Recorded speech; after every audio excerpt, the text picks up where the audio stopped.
अस्सलाम वालेकुम। क्या हाल चाल? उम्मीद करते हैं कि आप खैरियत होंगे। हमारी दुआ है कि आप हमेशा खुश रहें, हंसते और मुस्कुराते रहें और इसी तरह में अपना प्यार दिखाते रहें। बिल्कुल जी, मेरा नाम मोहम्मद यूसुफ। मैं हूं तारिक महमूद। मैं हूं गुलजार हुसैन। तो आज हम जिस वीडियो पर रिएक्ट करने जा रहे हैं, वीडियो का टाइटल है यूपीएससी टॉपर पवन कुमार। तो भाई साहब बहुत बढ़िया वीडियो एक निकल कर आई है। गरीब फैमिली का जनाब बड़ा ऑफिसर बना है। देखते हैं वीडियो और अपना बयान कर देंगे। कमेंट करते हैं 3 2 1 वीडियो स्टार्ट। जैसे एकदम ये नेसेसरी नहीं है कि आप कोचिंग करेंगे तभी आपका सिलेक्शन होगा। तो ये जो चीज़ है ना, ये मिथ है कि कोचिंग करेंगे तभी सिलेक्शन होगा। इसके लिए मैं मतलब थैंक्स करना चाहूँगा अपने माता पिता को, जिन्होंने काफ़ी फाइनेंशियल कॉन्स्टेंट्स होने के बाद भी मेरी बहनों ने, मेरे मम्मी पापा ने काफ़ी स्ट्रगल किया मेरी ये पढ़ाई सस्टेन करने के लिए। जब कंटेंट डिज़ाइन कर रहा था तो मेरे बात दिमाग में एक चीज़ आ रही थी कि मैं 7 8 घंटे यहाँ दूंगा इस कंटेंट डिज़ाइन में। उतना टाइम अगर मैं अपनी सेल्फ स्टडी के लिए दूं तो मैं इससे कहीं बेहतर कर सकता हूं। हाँ सर, वो तस्वीर रियल है, वो वास्तविक है, वो मेरे ही घर की है। और मैं सर एक लोअर मिडिल फैमिली से बिलोंग करता हूं। तो सर तस्वीर वास्तविक है वो। मेरा उन सभी लोगों से कहना है जो कि फाइनेंशियल क्रंच की वजह से तैयारी नहीं कर पा रहे हैं या जो गिव अप करने की सोच रहे हैं, उनसे मेरा एक ही कहना है कि ये एग्ज़ाम लॉन्ग प्रोसेस है और इसमें कई बार ऐसा होता है कि कोचिंग की ज़रूरत पड़ती है। लेकिन जो आपके फाइनेंशियल इशूज हैं वो आपके कांस्टेंट नहीं बनने चाहिए।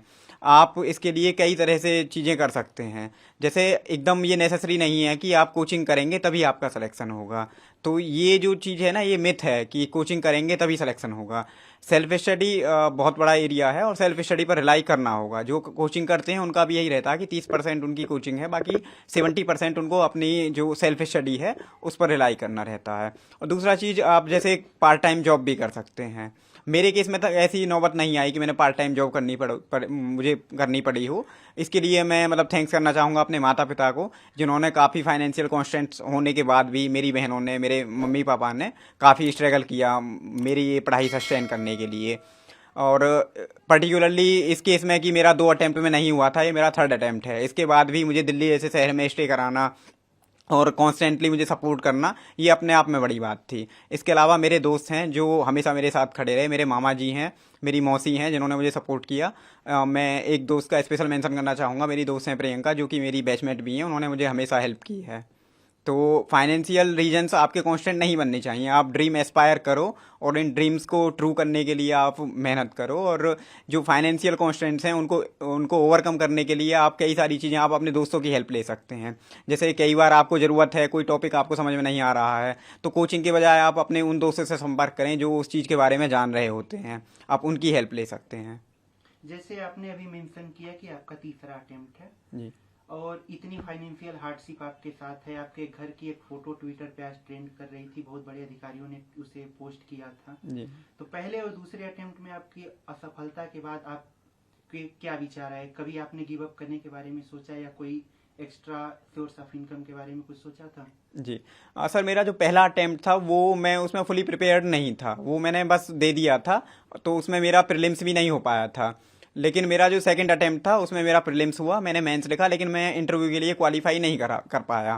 सर उस टाइम मैं बहुत निराश था। मैं एक्चुअली मैं रो रहा था, मतलब मैं क्राई कर रहा था। मेरी माताजी से मैं बात कर रहा था, मैं एकदम रो रहा था। मैं परेशान था कि मेरे साथ ऐसा क्यों हुआ, मैंने काफ़ी मेहनत की थी।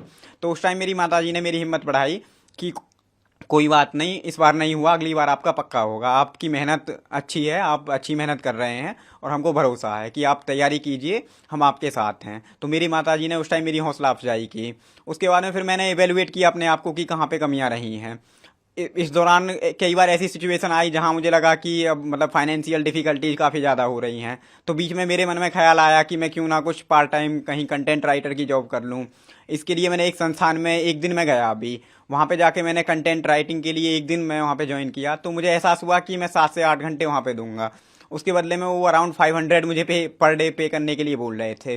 तो मेरे दिमाग में वहाँ बैठे बैठे मैं जब कंटेंट डिजाइन कर रहा था तो मेरे बात दिमाग में एक चीज़ आ रही थी कि मैं 7 8 घंटे यहाँ दूंगा इस कंटेंट डिजाइन में। उतना टाइम अगर मैं अपनी सेल्फ स्टडी के लिए दूं तो मैं इससे कहीं बेहतर कर सकता हूँ। तो उस टाइम मैंने जो मेरी अर्जेंट नीड थी, जो मेरी अर्जेंसी थी कि मैं कुछ पार्ट टाइम जॉब कर लूँ, मैंने उसको थोड़ा सा ओवरकम करते हुए एक लॉन्ग लॉन्ग टर्म अपने आप को प्लान किया कि भाई आज मैं 7 8 घंटे इसके बजाय अपनी तैयारी में दूँ ताकि मैं अच्छा कर पाऊँ। आपके घर की एक फोटो इंस्टाग्राम और ट्विटर पे वायरल हो रही है, उसके बारे में आप क्या कहना चाहेंगे? आपके घर पे गैस सिलेंडर नहीं है, एक घर की फोटो है, सामने पशु है और कुछ लोग मिठाइयाँ बांट रहे हैं, उसके बारे में आप क्या कहना चाहेंगे? हाँ सर, वो तस्वीर रियल है, वो वास्तविक है, वो मेरे ही घर की है। और मैं सर एक लोअर मिडिल फैमिली से बिलोंग करता हूँ, तो सर तस्वीर वास्तविक है वो। आपके अपने और अनुभव के बारे में क्या कहना चाहेंगे? जैसे ऑप्शनल हो, इस समय डेली पे डेली सीसेट का हार्डनेस बढ़ती जा रही हो, स्पेशली जहां आप बैचलर ऑफ आर्ट करके इलाहाबाद यूनिवर्सिटी से आते हैं जी, तो फिर सीसेट को कैसे टैकल किया जाए? सर सी सेट के लिए सर मेरे एक दो सजेशंस हैं। जैसे सर पहला है कि सी सेट जो है उसमें सर 3 सब टॉपिक्स हैं मेजरली। पहला है सर अनसीन पैसेजेस जो होते हैं, रीजनिंग एंड कॉम्प्रहेंशंस वाला, और सर एक होता है जो मैथमेटिकल रीजनिंग है, और एक है मैथमेटिकल पोर्शन। तो सर मेरा पहला सुझाव ये है कि हमें तीनों में बैलेंस करने की ज़रूरत है। हम किसी भी एक सेक्शन को एंटायरली एलिमिनेट नहीं कर सकते हैं कि एक सेक्शन को हम एकदम से छोड़ दें और बाकी 2 को में हम बहुत अच्छा कर लेंगे। तो अब पेपर का पैटर्न वैसे होता जा रहा है कि हमको सारे पेपर में बैलेंस बनाने की ज़रूरत है। और दूसरा सर ये है कि पेपर को अप्रोच करने का तरीका, जैसे आज के टाइम में ये अपने आप में डिफिकल्टी हो गई है कि सीसेट के पेपर को एक तय टाइम में कवर कैसे किया जाए, क्योंकि अनसीन पैसेजेस जो हैं वो काफ़ी लॉन्ग लॉन्ग आ रहे हैं। मैथमेटिकल क्वेश्चंस का लेवल जैसे 2023 में हमने देखा है, काफ़ी सीसेट को लेकर हल्ला हुआ था कि ये एकदम बायस है। तो उसके लिए एक तरीका है कि हम पेपर को अप्रोच करने का तरीका अपना देखें। जैसे मेरा सर, मैंने अपने केस में एक स्ट्रेटजी अपनाई थी कि मैंने जो रीजनिंग एंड कंप्रहेंशन वाला जो सेक्शन था उसके लिए मैंने टाइम अपना डिजाइन किया कि मैं अराउंड 40 to 45 मिनट मैं रीजनिंग एंड कंप्रहेंशन को दूंगा। इस तय टाइम में मेरे जितने आरसी हो पाएंगे, जो कि 25 से 27 के अराउंड आते हैं, तो मेरा ये था कि इस टाइम में मैं जितने कर पाऊंगा उतने करूंगा। जैसे ही मेरा टाइम खत्म होगा मैं आगे बढ़ जाऊंगा, 1-2 क्वेश्चन छूट जाएंगे, मैं ध्यान नहीं दूंगा। उसके बाद में जो अराउंड 1 घंटा और 10 मिनट या 1 घंटा 15 मिनट बचेगा, उसमें मैं रीजनिंग वाला पोर्सन और मैथमेटिकल पोर्सन करूंगा। उसमें भी सर मेरी प्रायोरिटी ये थी कि जो मतलब लो हैंगिंग फ्रूट्स हैं, जो इजीली डूएबल क्वेश्चंस हैं, मैं उनको पहले करूंगा, और जो डिफिकल्ट क्वेश्चंस हैं जिनमें मुझे लग रहा है कि टाइम लग सकता है, उन्हें मैं दूसरे बार में अप्रोच करूंगा। तो सर ये 2 मेरे सुझाव हैं। वीडियो खत्म हो गई। पवन कुमार भाई साहब एक और इंस्पिरेशन गरीब लोगों के लिए, गरीब स्टूडेंट के लिए, जो भाई साहब यूपीएस की तैयारी कर रहे हैं, यूपीएससी की, यूपीएस नहीं यूपीएससी की तैयारी कर रहे हैं। तो भाई वो एक 12वीं फेल जो है ना, वो देखी थी मूवी, जिसमें एक गरीब फैमिली से बिलोंग करता लड़का, और वो स्ट्रगल दिखाता है किस तरह वो जाता है और वो अफसर बनने के लिए ख्वाहिश लेकर निकलता है, और कितनी ज़्यादा मेहनत करनी पड़ती है उसको।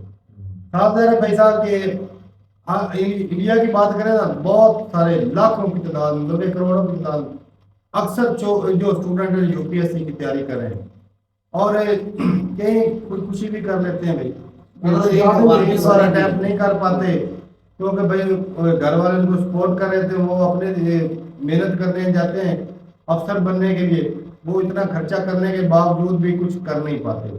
तो कहीं वो भाई साहब शार्ट हो जाते हैं ना भाई, शार्ट हो के भाई कुछ डिप्रेशन का शिकार हो जाते हैं, डिप्रेशन का, तो वो खुदकुशी कर लेते हैं। वैसे इस तरह हिम्मत नहीं आनी अगर चाहिए। दुनिया में ना लेकिन कुछ लोग होते हैं ना, दोबारा कुछ ही बंदा कर सकता सबसे है। बड़ी सपोर्ट आपको मिलती है तो वो आपके घर वालों की है। घर वाले हो घर वाले गए, रिश्तेदारों अच्छे से दोस्त हैं, तारीख में इसकी कई मिसालें हैं। जो बार बार कोशिश करता है, मेहनत जारी रखता है, अल्लाह उसकी मेहनत को जाया बिल्कुल नहीं करता है। वो बादशाह की एक कहानी थी ना, वो जो गार में छिप जाता है, उस पर हमला होता है, तो वो एक चिमटी से सबक लेता है। हाँ, सबक लेता है कि वो बार सारा दिन वो चढ़ती, बार बार गिरती रहती है, बार बार गिरती रहती है, शाम के वक्त वो अपनी मंजिल तक पहुंच जाती है। तो वो बादशाह निकलता है कि इतना छोटा जानवर होकर उसने हिम्मत नहीं आ रही, तो मैं इंसान होकर हिम्मत हार रहा हूँ। वो बाहर निकलता है, वो जंग लड़ता और वो जीत जाता है। अरे हिम्मत नहीं आनी चाहिए यार। मिसाल इसलिए हालांकि ये भाई साहब 2 मरतबा एग्जाम दे चुके हैं, हिम्मत हार सकते थे, लेकिन इन्होंने कोशिश की और मेहनत की, मेहनत का फल मिल गया। और तरीक गवाह है भाई साहब, जो मेहनत करता है वो कामयाब होता है। और खुदा ने कहता, क्योंकि लाखों की तादाद में, करोड़ों की तादाद में लोग पेपर देते हैं, जिसमें तकरीबन 15 लाख स्टूडेंट, 15 लाख मेरे ख्याल में 15 चलो लाख जो भी है, कितने भी वो सिलेक्ट होते हैं, तो आप अंदाजा लगा सकते हैं कि भाई सिलेक्ट होने वाले कम होते हैं और जो है फेल होने वाले की तादाद ज्यादा होती है। लेकिन गरीब फैमिली की कमी होती है। बात कहने का मतलब ये है कि भाई वो इतने वो वही जाते हैं जो हीरे बन जाते हीरे बन जाते हैं। गरीब लोग मेहनत ज्यादा करते हैं भाई। यार नहीं, वो नहीं डिपेंड करता। वो भी वो हर होते हैं, हर इंसान की लेकिन हीरो में से अपनी वो nature हीरे होती है। चुनने होते हैं भाई साहब, ये भी जी। चीज है। लेकिन जो वो फेल भी हो जाते हैं ना, वो इतने काबिल हो जाते हैं, वो कहीं पर भी वो पढ़ा के भाई साहब अपना निदान चला सकते हैं। अच्छा रोजगार हाँ, बना। ये नहीं कि ये अफसर आप नहीं अगर बने आप तो उसके अफसर नहीं अलावा- बन सके तो आप कईयों को अफसर बना सकते बना हैं। सकते हैं बिल्कुल। खान सर की सबसे बड़ी मिसाल है, दिव्या कीर्ति जी हैं। और वो तो सिलेक्ट हुए थे तो उन्होंने रिजाइन कर दिया। हाँ, दिव्या कीर्ति वो ऑफिसर बने हुए थे, उन्होंने छोड़ दिया। अब देख रहे हैं उन्होंने कितने ऑफिसर बना दिए बिल्कुल। अपनी कोचिंग। बहुत कमाल के टीचर है भाई साहब, जी। तो बहुत बढ़िया लगा। लेकिन भाई साहब इंस्पिरेशन है भाई उन जो गरीब तबके के लोग हैं कि आप भी बड़े ऑफिसर बन सकते हैं अगर आप मेहनत करें तो। उम्मीद भी और होनी उन्होंने यही चाहिए। बताया कि भाई मैंने कोचिंग से कम पढ़ा है, मैंने खुद से ज्यादा मेहनत की है। मेहनत भी की और साथ वालों से पूछा है कि क्लास फेलो थे। और दोस्तों यारों की हेल्प लेकर भी कहते हैं कि बंदा क्लियर कर जाता है। तो बहुत बढ़िया लगा देख के और भाई। इसमें सबसे बड़ा साथ इनके घर वालों का है भाई। हाँ। एक तो उन्होंने हिम्मत नहीं हारने दी, दूसरा उन्होंने सपोर्ट किया भाई माली तौर पर। गरीब होके उन्होंने काम नहीं करने दिया। उन्होंने कहा, वही पढ़ाई कह रहा हूँ ना, माली तौर पर इन्हें पार्ट। तो आज सारे काम मतलब फिर रंग ले आए ये जब चीज देखते हैं ना भाई साहब, ये इतना बड़ा होता है ना भाई कि यहाँ पे भाई साहब करोड़ों रुपए दे के लगने के लिए तो बंदे तैयार हो जाए। अमीर देख लेते हैं जो देखिए वहाँ पे नहीं, देखिए ना, लेकिन ये है वहाँ पे कि- मेरिट है। हाँ, merit और है। जब जहाँ पे मेरिट की बात होती है ना भाई, वहाँ पे वो हीरो में से हीरे चुन के आते वहाँ हैं। पर ऐसे गरीब लोगों के बच्चे आते हैं, नहीं तो भाई सारे अमीर ही यार, आ जाए। तो फिर ऐसे अगर पहले। मेरिट ना होता तो भाई ये बच्चे को कोई पूछता है, उन्होंने कहना मुंह ही नहीं किसी ने लगाना था। तेरी औकात ही नहीं है। ऐसे होता। हमारे यहाँ तो भाई पैसा चल जाता है। हमारे यहाँ तो भाई आराम से स्पाइसी के कांस्टेबल के लिए। 10 के मार्क पड़ा था इंस्पेक्टर वो एक हमने भी ट्राई किया था पुलिस में, वो हमसे कम नंबर वाले साले रख लिए उन्होंने पैसे हमसे, हमारे तो ज्यादा नंबर थे। इधर मेहनत नहीं चलता भाई, उधर इंडिया में चलता है। ऑफर मिली थी लेकिन आप थोड़ा ना कोई नहीं, भाई साहब को ऑफर मिली थी। आपको मिली थी ऑफर कि 4 पैसे दो देते तो भाई साहब हो जाएगा काम तुम्हारा। मैंने कहा भाई साहब रिश्वत नहीं दी। वाह वाह क्या बात है। तो ठीक है भाई, अपने ग्रुप का कमेंट सेक्शन में मिलते नहीं उनके साथ, तब तक के लिए इजाजत दें। अल्लाह अल्लाह हाफ़िज़।